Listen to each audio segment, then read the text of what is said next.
আমাদের একটাই দাবি, ন্যূনতম 35 শর্ত সাপেক্ষে উন্মুক্ত।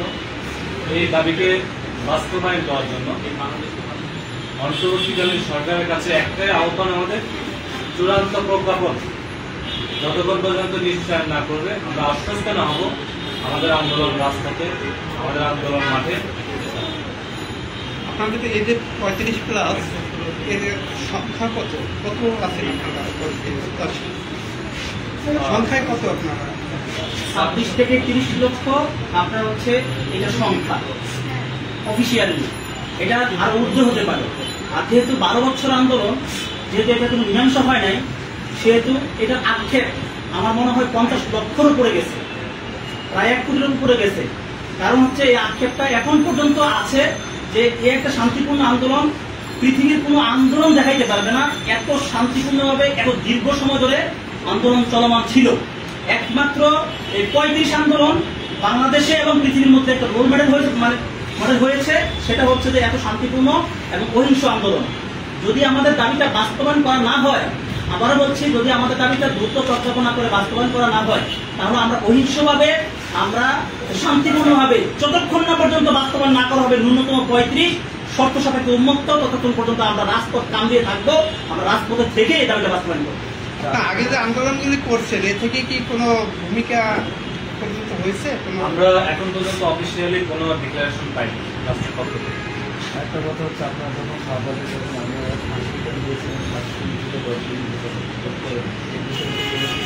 এই ব্যাপারেও আমাদেরকে বর্তমান অন্তর্বর্তীকালীন সরকার লিখিত অথবা অফিসিয়ালি কোনো ডকুমেন্টস আমাদের কাছে সাবমিট করেনি। আপনাদের সাথে কোনো আমাদের সাথে অফিসিয়াল কোনো কথা দেওয়া নেওয়া হয়নি। আমরা যেহেতু অহিংস আন্দোলনে বিশ্বাসী, আমরা চাই যে বাংলাদেশের একটা ছিল কোঠা বৈষম্য, দ্বিতীয় বৃহৎ বৈষম্য ছিল যে চাকরিতে প্রবেশের যে বয়সের সীমা, যে প্রতিবন্ধকতা।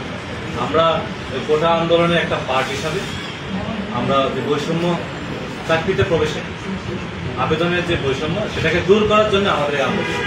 এখন পর্যন্ত রাষ্ট্র আমাদের কাছে অফিসিয়াল কোনো বার্তা আমাদের কাছে দেয়নি। যেহেতু আপনারা আন্দোলনে শরিক ছিলেন এবং এখন যারা ক্ষমতায় রয়েছে সরকারে, তারা আপনাদেরই ভাই, তাহলে আপনাদের দাবি কেন মেনে নিচ্ছে না বলে মনে করছেন? সেটা অ্যাকচুয়ালি রাষ্ট্র জানে কেন তারা বিবেচনা করছেন না, বাট আমাদের যৌক্তিক দাবি আমরা মাঠে অহিংসভাবে পেশ করে যাচ্ছি। জনপ্রশাসন মন্ত্রণালয় থেকে কি আপনাদের কোনো সচিবকে আপনাদের সাথে বসার জন্য কোনো সংকল্প দিয়েছিল? আমাদের সাথে আমরা জনপ্রশাসন মন্ত্রণালয় এবং আইন উপদেষ্টা, মানে আমরা প্রত্যেকটা জায়গায় আমরা স্মারকলিপি পৌঁছিয়ে দিয়েছি। এখন পর্যন্ত অফিসিয়ালি আমাদেরকে কোনো পক্ষই আমন্ত্রণ করেনি। আমরা যেহেতু অহিংস আন্দোলনে বিশ্বাসী, আমরা অহিংস আন্দোলন করে যাব। আমাদের দাবি যতক্ষণ পর্যন্ত বাস্তবায়ন না হবে আমরা বুক চিপে লড়াই করে যাব। আর কোনো কোশ্চেন ভাই?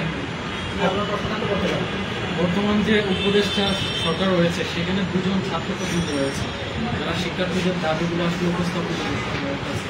তো আপনারা তাদের সাথে যোগাযোগ করেছেন কিনা এবং কি ধরনের রেসপন্স আপনারা পেয়েছেন?